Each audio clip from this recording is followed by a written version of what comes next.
What's up, everybody? It's Matt Johnson. We are back with the latest episode of Real Estate Uncensored. And as always, this is the place where you get actionable ideas, insight, and inspiration to turn your real estate career into a life of freedom. Some of my favorite people are on the podcast today. We have the junior grandmaster himself is here, the evil bald ninja is here, and of course, the incomparable, the irrepressible, the totally technologically incompetent coach Hank Avink is here today. We've had quite a time, not due to anything Hank did actually, but we've had quite a time getting the episode to record, to get it to broadcast. But we're here, and we're going to do a powerful, packed 30-minute episode if we can hopefully stay on track, because we've got a bunch of stuff to talk about as always. So first of all, Greg McDaniel, what's up today? Lots and lots of really cool stuff, dude. You posted a really, really cool link. You and I made it on the top 34 best training videos on HubSpot. We came roaring in at spot number 27. Now, some of you are going to scoff at us and say, oh, you only made 27. Well, fuck you. We beat out Ty Lopez, Gary Vaynerchuk, and Tony Robbins. So suck it, Trebek. I'm very excited about this. We deserve this, and I am so excited about it because I'm pretty sure I swallowed crack pills on that video because I was on point. Or I just talked to Hank prior to. I'm not sure which one, but maybe both. But anyways, we got a jam-packed thing. Hank is having a hell of a morning. So first, Evil Bald Ninja, welcome. And Hank, hope your day goes better, buddy. Man. Hank, you had a very interesting way to, you wanted to restart your day. So what did you do? Because I really think this is pretty interesting. Well, I look at my energy is important to me, so I do everything to protect it. And from the moment we woke up late. My kid didn't want to go to school, so we pivoted. I took him out to coffee. Long story short, nothing's gone as planned. So when I got home, I asked my wife if she wanted to make out. She said no, so I went and took a shower instead. And so I literally went right back through my morning routine as if the morning was starting, if the day was starting fresh. And just because I'm like an athlete, and athletes go through the same routine over and over again. And I just wanted to start a pattern interrupt, and a shower does that, along with a little self-love. Yep. Yes. It's well, we'll keep that one in the back corner for now. I'm gonna gloss over that so fast. It's gonna be like the guy in curling, making sure that ice is nice and smooth. I'm gonna gloss right over that. All right. So I do something similar, minus the self-love part. So when I get done with the workout in the afternoon, I do the same thing where I kind of mentally go through my morning routine again for the exact same reason. So I stack my mornings like 7 a.m. to noon. I want those to be as productive as humanly possible. And most of my income generating activities, at least in the short term, are stacked in those 5 hours of the day. Then I want to eat lunch, completely mentally and emotionally disconnect. I want to work out, physically disconnect, and then I want to do that morning routine over again, because then if I can restart the day and I can reactivate that energy, I can get into a zone where I can do another maybe 1 to 2 hours of like high cognitive work that builds something for the future, like no calls, no podcasts, like just go to Starbucks, get in front of the computer and build something for the future. But yeah, if I don't go through that sequence and I find myself at 2 or 3 o'clock in the afternoon and I haven't disconnected and I haven't worked out, I'm burned out. Like I don't have more high cognitive energy left to give unless I restart the day. That's the key, is the cognitive energy, because what we do, I mean, using the brain power that we use to have the productivity that we have, it's a high level. And I don't think a lot of people get what that does when you're actually using your time and not just wasting it. Yeah, agreed. True. Yeah, if you're floating through your morning, that's one thing. But yeah, I mean, if you're making decisions, if you're, Gene, if you're on the phone working with clients and you're helping talk them through decisions and things like that, talking with your team, making decisions for your own company and internally, yeah, like it just, people have no idea until you get into that realm of using your brain in that way, just how like mentally taxing it is, and mentally and emotionally taxing. Yep. Yeah. So I love that. So restarting your day. All right. So what else? When you wake up and things are not going right, so you have the option of restarting your morning routine. Let's say that option is taken away from you. Your day is packed. So you're 3 hours into a shit day, but you don't have any option. You're booked out for the rest of the day with calls and meetings and things like that. Or maybe you're one of your coaching clients that's having a really bad day, but you're booked out with listing appointments and meetings with clients and things like that. You don't have the option of restarting, at least not in that way. What would you tell them? What's your best advice for that situation? Well, a couple of different things. One, I think self-awareness around where you're at and not trying to snowball yourself on what it is or what it isn't. So A typical song can bring back a feeling like that. Yet for me, it's perspective. So if you have perspective and you're feeling sorry for yourself, you're not feeling the energy, I find that gratitude or perspective are the next route that I go. So, for example, I got a buddy right now, his 4-year-old's going to cancer. And I think to myself, what am I going to tell Kevin as to why I'm not doing the shit that I need to be doing? And right away, I kind of get a foot right up my ass at, dude, I don't care what you're feeling. Go do your shit. You're an adult. And sometimes you got to adult and don't make more problems than what you already have. Yeah, that's a true fact. And that's a really good thing. Is perspective, I think, is one of the bigger things. Tom Tillier was talking about the same thing. He has a buddy going through some, pretty big health scares, and why you aren't out there doing your own thing when people are, can't do certain things. So you bitch and moan why I don't want to do calls. Well, some people can't afford to do calls. I don't want to go door knocking. Some people are in a wheelchair. Get your bitch ass out there and start doing some doors. And I started to do a mantra to myself on a consistent basis, which has radically transformed not only my day but my mindset. And it's very simple. And it's this. It's like, I'm grateful and honored to enjoy the massive wealth that I've created for myself while living the life of my dreams and helping others achieve their dreams. And I say that to myself. I try to say that to myself 10 times an hour. On top of the hour, I say it to myself as much as I can. And it's shifted my mindset to be more proactive to help other people achieve their dreams. So that works for me to shift my energy to stop being so selfish about stuff. And Gene, you look like you're about to jump out of your skin. No, not at all. I think it's funny that you just said for people in a wheelchair, get your asses out there and door knock. That was very rude. That was rude of you. What the fuck, man? And I also want to get back to your suck at Trebek comment, but I'll stick that in a little bit. Suck at Trebek. I love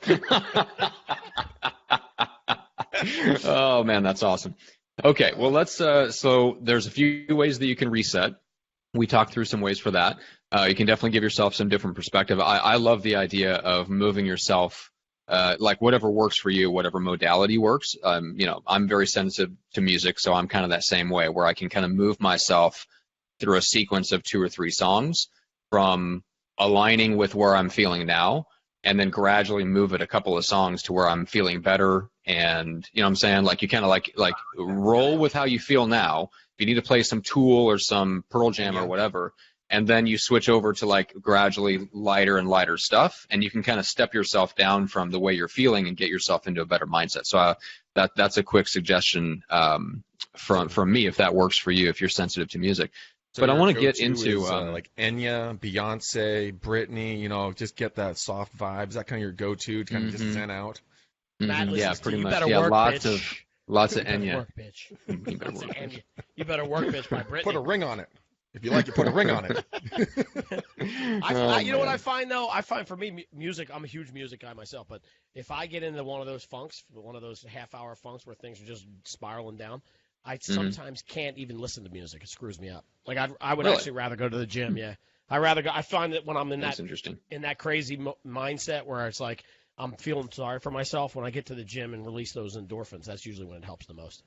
She does. I had a client a number of years ago, just rage out on me for something I couldn't help, and it really hurt my feelings. So I had a decision: am I going to go home and drink, or we're going to go work out?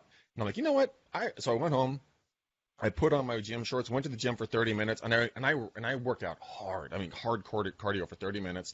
Showered, went back to the office. It was a complete energy reset. I felt a million times better, right back in my groove, because I just blown out that negative energy right out of my system. And it's like it happened in another lifetime, and I was right back at it because my mindset had shifted. Instead of being self-pity and going and doing a destructive activity, I went and did a productive activity, and I was able to continue working. It was an amazing experience.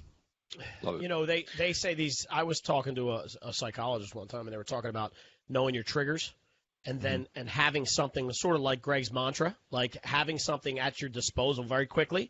That when you recognize those triggers are happening, you can do this thing. Like you can't always get to the gym when you're in a bad mood, right? Like you're doing stuff. So we were talking about the psychology behind childhood trauma, and she said when you get into that space, you have to understand what your triggers are so that very quickly you can get out of it. My wife thinks I'm nuts because I'm not usually in a bad mood. And when I am, it only takes me a little while to get out of it because I have that, like, all right, everything's going to be cool. I'm being a little bitch. I get it. I got to shake out of this. Everything's going to be fine. It always works out. But that's true. I mean, you know how you get that, like, I don't want to do this today. I hate working, so that trigger, when you can recognize your triggers, I think then it allows you, if Tool is your thing, you need to figure out a way to get those earbuds in your ear, crank up some Fear Inoculum and get it going, you know? I love Exactly. hardcore metal music. Good shit. All right, Hank, let's get back to you. So I'm curious. We've talked about kind of how to reset if things aren't already going your way, but you're one of the best people I know at consistently interrogating your schedule to make sure that it aligns. I actually went back and I listened to the episode that we did together. Well, I listened to the one that you and I did together about your coaching business, and then I went back and listened to one of the last appearances you did on this show where we talked about time management.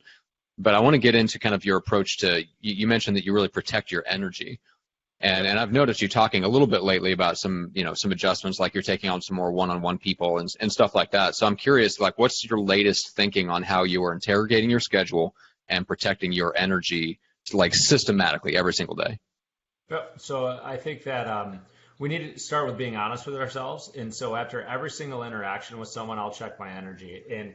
And so if I have a baseline and I get off a phone call with someone and it's less of an energy, it's okay once. If it happens again, we're going to have a fierce conversation exploring why that's there. I believe that my energy is very in tune with the other person. If something's not clicking right, a lot of time it's my energy that will pick up that audio's not matching video, or there's something more going on that they're maybe not saying, or maybe that relationship has just run its course.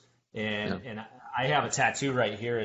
I've been very blessed with having a lot of relationships come into my life and a lot of things and a lot of abundance. And what I find is I need to subtract more than you could ever imagine, because you only have so much room for so many relationships and so much time and so much energy. So I'm consistently assessing, who are my A's, who are my B's, where am I giving energy, what gives me energy. And so back to what you were saying as far as the triggers, I have a lot of triggers where I can check things on the micro, and very rarely does it lead to the macro. What do you mean by that? Very rarely does it lead to the macro. So I'm so in tune and checking in with my energy on an hourly basis that I have triggers where, hey, two interactions with the person I have less than an energy. I'm getting into action and interrogating whether or not I should be in that relationship.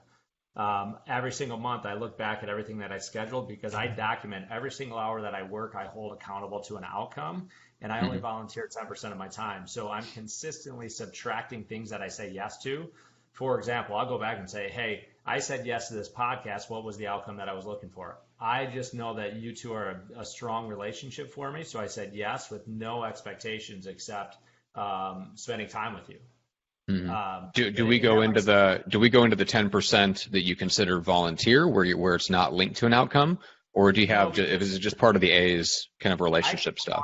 When I look back over the last 3 years, I can connect dots that there's a huge advantage of us being in a relationship, yet none of us are needy. Yet there's never been a time that one of us has reached out to each other that we haven't been there and stepped right into where we were. We all know in a heartbeat, if we called one of each other, we're like, what do you need? And we're there. However, we can go 2, 3, 4, 5 months with not talking, and it doesn't cause any stress or energy. Mm-hmm. Yeah, it's interesting, isn't it? Yeah, because when I went back and listened to your approach to time management, I was really thinking about how to apply it. That was my thought, was like holding every hour for the hours of the day that you're going to work, which for me is 5+ optional, right? Like, I want to hold each of those 5 hours accountable to a result. In your world, it's either making $1,000 an hour or building something that will, right? So I think for the one thing that sprung up for me is, how do you deal with it where there's an element of the unknown, which is you're building something that you have faith will have results, but it's not really, you don't quite know whether it's going to produce the exact results you want to. So you're kind of rolling the dice a little bit. You're basically deciding, like, hey, I know this is going to produce some result, I'm not rolling the dice, because I have an equation for that by looking back and connecting the dots. So with holding every hour accountable, I created what's called the success code. Any new revenue stream that I have, I give 3 hours a week to, because I know it's going to be, I need the commitment on the front end. I need consistency on the back end, because without those two, it's just not going to work. So I created what's called the success code. And the bottom foundation of this, and you can kind of see it behind me as the reminder, first thing is skill set. Anytime you're starting something new, you need a skill set for it. You need time on task, and you need experimentation, because you don't know what the fuck you're doing. So you can't call it action, you're experimenting. Now, when you go through the middle is success, you're looking for a victory. So for example, you're a brand new agent. You're looking to get the skill set of how the hell I even know what paperwork to do. You need time on task, and then you experiment where you go through the success and you get a victory. Someone says, I want to list my home. Once you get that victory, you get confidence, and that's the top square right there. So what I do is any new income stream is I spend 3 hours a week and I focus on the base of it. Skill set, time on task, experimentation. And 3 hours a week consistently, we'll use EXP, for example. I started in March of 2016. For 18 months till June of 2017, I made zero money. Zero, none, nada, non-existent. I spent 3 hours a week, and in June of 2017, I saw my first results. Now, once income starts coming in, now we have math behind it. The experimentation turns to activities, and now it's just a math equation on what we want to be able to make from it, because now we have evidence on input versus output. Right. Until an income stream gets to $10,000 a month, which is my phase one income, it doesn't get any priority for me. It just continues to get that 3 hours. Once it hits 10,000, that's a pillar post where now all of a sudden we pause and I go to my board of directors and say, okay, now we got another income stream with $10,000, 5 figures of income. Where are we going to reconfigure our schedule? Because it's about short-term income or long-term income, passive income or active income. What are the gaps that we're looking to do, and where do we need time and energy? So that's where then I meet with my advisors. First, it's my wife. Second, I might go to my financial advisor. I might go to my accountant. I might go to my therapist. I might go to somebody that might be involved in it. And every single person in that process will be able to give me feedback, and then I remap out my schedule. So right now, today was to remap out my schedule because I hit some pillar posts. I got some clarity. So now we're saying, okay, where are we going to put the input for the output? And it's based on the success code.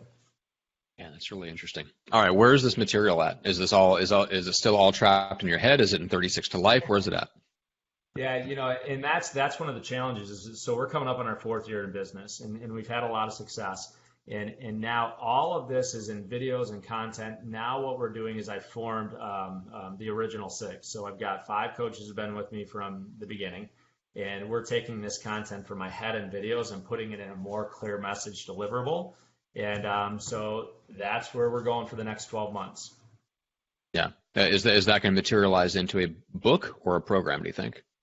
All of it. Do you care? So, all of it. Okay, gotcha. I sat down and EXP was looking at buying my coaching company for $6 million. And that was a fascinating process. We made it down in front of all the decision makers. And we had a 33-minute meeting, and at the end of the day, they said I was premature. And I said, well, wait a minute. I was premature, and we still had 3 kids that turned out well, so what's the problem? That was supposed to be funny. So I'm not sure if I should have laughed. I'm like, hee. Oh, is that bad? Is that bad? And yet the reality was we now need deliverables. See, what most people do is they think on an Excel spreadsheet, let's go create this program. Instead, what I did was I went and got clients and helped them get the results. So now we have lots of results from people. Now we're just going to go back, connect the dots, and make the program into a tangible form. So we'll have a book, we'll have materials, we'll have videos, we'll have digital courses, because rather than doing it in theory, we have hundreds of people that have gone through. Travis McIntyre, for example, has been in real estate for 2 years. He closed 100 transactions using our system. Wow. Holy crap.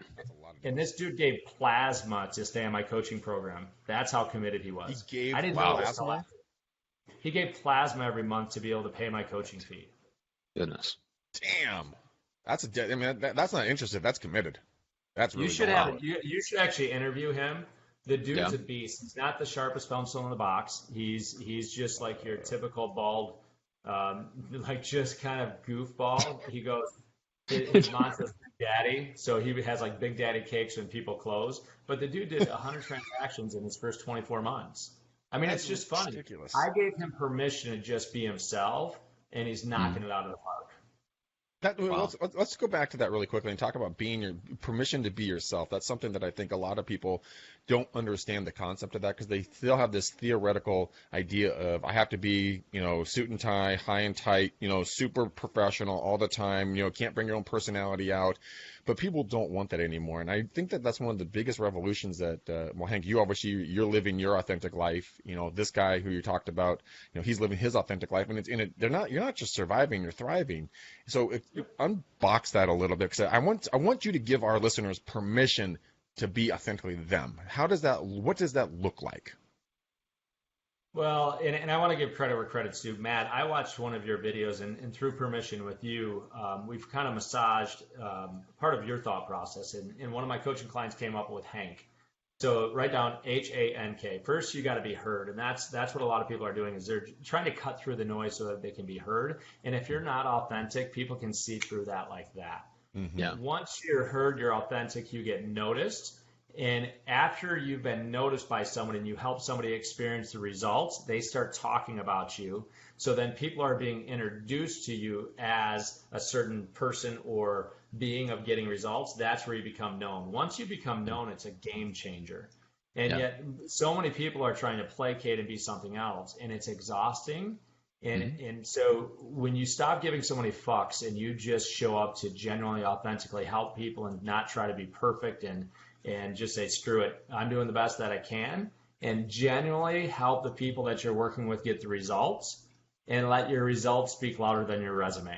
Mm-hmm. Most people want to lead with their resume and tell. What if you just let your results tell your story? Yeah, it's a really good. I was listening to one of the guys in the list on HubSpot. I was going through all the different videos above us and listening to him today, and I forget who it was, but they started talking about, instead of, asking, beating your clients or suspects over the head with, hire me. The guy turned around and said, you know what I do is I just clobber my clients with value add until they ask for the next step. So what's better, to beg for the job, or have them begging to work with you by providing so much value? I mean, and again, being authentically you. It's true, because like you said, Hank, giving zero fucks when it comes to what other people's perception of you is. I mean, I took a $2.5 million listing in a shirt that said, what's up, chicken butt? Because I walked in on Saturday morning and told my client I was going to be casual, so was he. Then I took a $5 million listing in jeans and a T-shirt, because I told the guy who I am, what I'm about, and I'm casual, and he's like, cool, me too. And it's having the ability. What was your first experience of, unbuttoning the tie and just becoming more Hank that we know now? Was it scary? I remember exactly what it was I just left the old company. I was under a non-compete. I was being hammered, and my videos were sucking. Imagine being in a cold garage in Michigan where you have to turn the heater off because it's too loud when you're filming, and they just sucked. So after dinner one night, I'm like, fuck it, I got to go practice. And I went out in my hoodie and my hat backwards. First take, freaking nailed it. I'm like, oh my God, what am I doing? And that's how the hat and hoodie came up. Was I was just me, and the video connected. And from that day forward, I'm just like, fuck it. If I can pull this off where I can just be Hank, because truly I just want to help people, let's go for it. And life has been so easy since then, because, and a lot of people are like, well, you swear and you cuss. And I do that just to show that I have nothing to sell you. There's no hidden agenda here. All I want to do is help you, and I care more about you than us being in a relationship. And Greg, you and I have experienced that. I've pushed on you where you said, go fuck yourself. And yet I didn't need to be right, but I cared about you where I was willing to push the button a little bit. And I think that's what's made a difference. Is I truly don't care about us being in a relationship, yet I do care about you as a human being. Yeah. Our first coaching call fucking made me cry. Literally.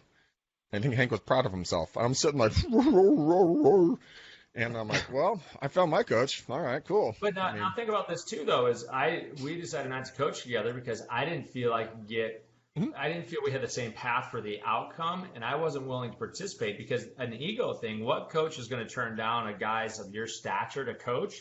But I can help you get the outcome. I thought with where we're going. So I said no. And most people don't have the ability to say no because, one, they don't know their financial numbers. Two, they're coming from scarcity. And three, I mean, you guys would be a big ego play to coach, right?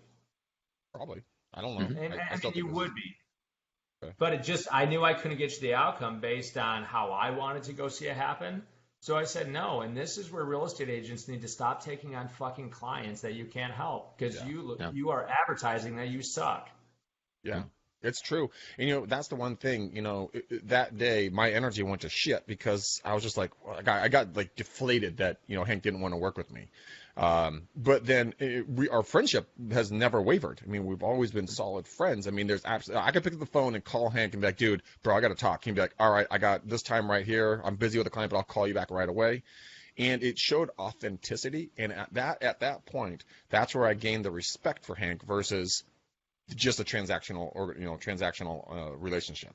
And I think that a lot of people, if you're authentic with how you truly come into a relationship, like, hey, is it for the person or for the opportunity or the ego play or whatever it's going to be? Date the smoking hot chicks who's a box of rocks. Is that really what you want? Or do you want to date another girl who's intelligent and that sparks you and really drives you to another level? Same thing with clientele. Don't do it for the ego. Don't take the $5 million listing. Take the five $1 million listings and get them sold. They're not as sexy in my market, but you know what? It's what your wheelhouse is. And I can't stress enough that most people play off an ego. We all have egos at some level, right? Like you were saying, I don't understand why it'd be an ego play to coach me or Matt. We're both just a bunch of goofballs. But it's we're a bunch of. But you're known within this space.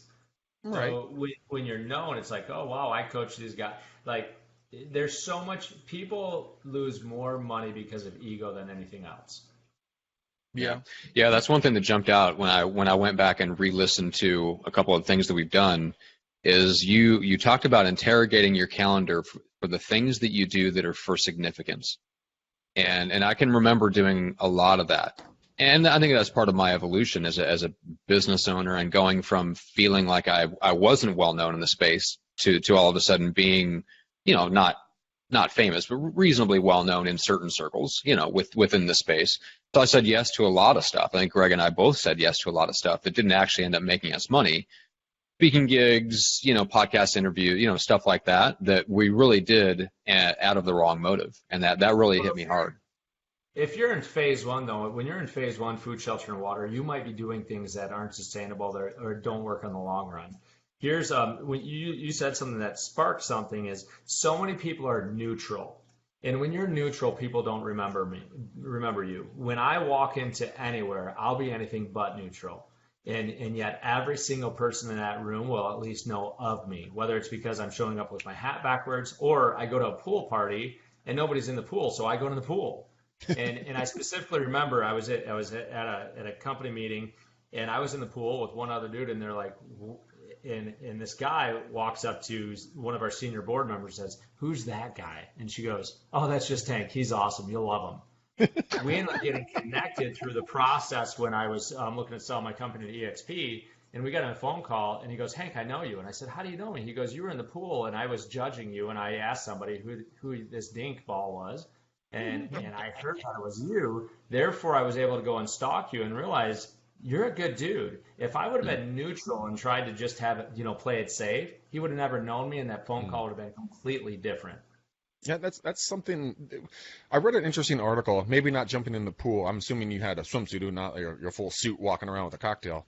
But I mean, there is an article that came out in Inman the other day talking about how to do IG live, IGTV, and how 60-second little videos, up to 2-minute videos, have radically transformed her life because she's starting to stand out above the crowd.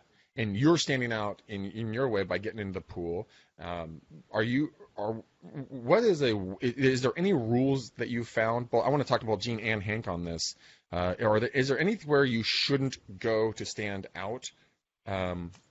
Because some people are going to be like, "Oh, I can't do this or that because it's not XYZ."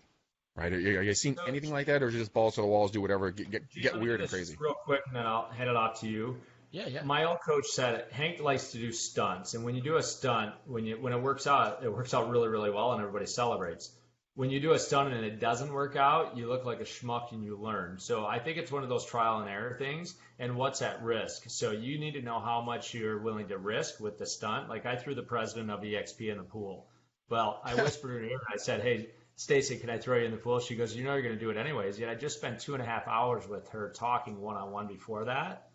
So like throwing the president in the pool, I knew was going to be a stunt that would get all eyes of the company on me. But I also care about her, and one of her values was fun, so it was a calculated risk. Interesting. pretty busy, Okay. but I like it. I like Yeah, it a lot. there's a lot. There's a lot we can dig into there. Sadly, we don't have the time to do it because we all have a hard out. Gene, what's on your mind? And then obviously, how can people connect with you? But you want to comment on that at all? Yeah, I'll just keep it real quick. I think Hank hit it a couple times going through it. You got to stay in your lane and be authentic to yourself. So, like for me, I'm a bacon suit kind of guy. Like I'm more along the lines of Hank's personality than I would be like your buttoned up real estate agent. I can get away with that stuff. People sort of expect debauchery and crazy stuff out of me because I'm a goofball and I don't take myself seriously, right? But so I can get away with the fact that I'm going to be rocking a Gumby suit all next week. You know what I mean? Like people, you follow me on that, right? Don't ask why. Just No. I'll be rocking a Gumby, as in the green stretchy dude, Gumby. Yeah, Gumby, yes. Okay. What, do you know some other kind of Gumby that I I thought you said I thought you pronounced it slightly differently, as if it might be something else, like I don't know, Philadelphia mobster or something. Okay. No, you nailed it. Okay. No, you nailed it. Okay. You nailed it. Okay. But I could pull that off. But if some of our top real estate agents around here that have a serious demeanor try to do something like that, people would be like, "What's the matter with this dude? He lost his fucking mind or what?"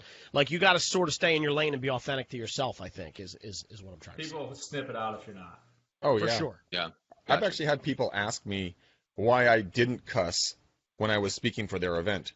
And I'm like, what? They're like, well, why were you not being Greg? I'm like, because I play a character on this podcast, when in reality, when I'm in front of people, I'm not going to drop F-bombs in front of a respectable group of folks. You got to know your audience. Yes, you respect that you're a Respect guest in the guest. someone's living room. Exactly. Yes. Exactly. Knowing the differences. But like Hank, what you did, you didn't just grab the president and just toss her in. You're like, hey, dude, like, is it cool if I do this? Because this could be fun. And she was cool with it, and everything was okay. You stayed within your boundaries, but for everyone else, it looked like you had crossed the line, and everyone's like, but reality, you're a cool cucumber. You're in the go zone, man. That was awesome. I loved how you kind of worked that in. Next time, if I ever meet her, I'll be like, can I throw you in the pool like Hank? Is that cool? Hank said, here's what he didn't tell you. He said, this is going to be good for the both of us. just let me do it. And you know what she said to him? I'm closing out. You know what she said to him? That's what your mother said last night, Trebek. All right, Gene, get the hell out of here. All right, GeneVolpe.com. Yeah. I just want to make the point it wasn't like I thought about that 36 hours before. It was in the moment and it was the right vibe. Yeah. And I think that's the difference is you can't stuff like that. If you try to like stage it's going to go off and it's going to go off really bad. Yeah. Yeah. Really, really bad. Yeah. That goes back to being authentic. Like that's like you are that guy that pulls off stunts, not because it's calculated, but because you want to do them anyway. And you channel that into in a calculated way to get the outcome that you're going for. But that is part of your personality. And I've worked hard on my relationships where enough people know me where they're like, oh, that's just Hank, because they know how much all I want to do is add value to people. And I think that's why I get away with a lot of the stuff is because I've added so much value into people's lives. They got my back. So when I go for negative and people say it is negative, people are quick to jump in and defend me because of how much I've helped people with no expectations that it's coming back. Right. Yeah. Agreed. All right. Let's wrap it up. Hank, what's the best way to reach out and connect with you? Just follow me on Facebook. I mean, the reality is I don't do well with relationships that I don't know. If somebody reaches out to me and I'm not in a relationship, I'd rather reach out to one of you guys and spend that time there. And it's probably my biggest blind spot of why I started building a coaching team. And you guys know I'm against real estate teams. So follow me on Facebook. If you see a reason to like one of my things or comment, like actually start trying to get into a relationship before you come in and say, hey, let's go spend some time together. Listen, motherfucker, I don't have time for all the relationships that I have. I'm not just going to randomly jam with someone on a conversation. And I think if we started treating our real relationships like A's and reached out to them to jam, and if you're the dude that I said this to earlier, take it how you want. Yet I'm focused on helping my A's get what they want, focused on my B's. And I don't really care about people that I'm not in relationship yet, because if I just serve my relationships, I win.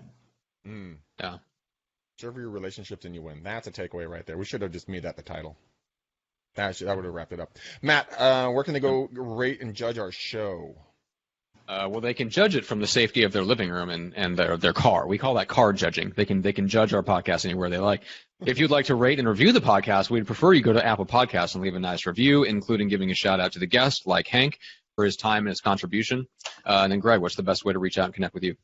Guys, I want you to text me. Text me at 925-915-1978. Let's set up a call. Let's talk about if I can help you with some coaching, prospecting, or anything like that. Why is Hank waving at me? Hank, why are you waving at me? Go join my group 36 to Life on Facebook. That's how they can connect with me. There it is. That's right. If they follow you on Facebook, they'll find the group. You'll talk about the group. Like it's I was gonna say Facebook is where Hank is available. Yeah, that's too funny. So guys, and then text Greg to do what? Let's do some coaching. I had a great coaching call last night. Let's do some prospecting, work on some scripts, have some fun there, see what I can do to help your business grow a little bit. So 925, 915, 1978. We'll get something set up. So Matt, color, bow. I know what it is, but you. It has to be orange. Has to be orange for 36 to Life. I mean, come on, Hank is sporting it. We got to do it. Orange bow is being tied upon this episode. Let's do it. But I actually was gonna make it be orange no matter what. So I'm glad you selected that. Mm-hmm. All right, guys, we love you to pieces. Thanks for watching the show. Like we said, go rank us, give us a 5-star review. Only thank Gene, thank Hank for coming on and dropping knowledge. Stalk Hank on 36 to Life. Do not reach out to him. He does not have time, but he does have time once you're in a relationship. So build the relationship first. And then call Matt at 402-619-1152. It's his personal cell. He will pick it up day and night, and it will serve you hand and foot no matter what. That's right. We love you guys. Thanks so much. Until next time. Peace out, ninjas!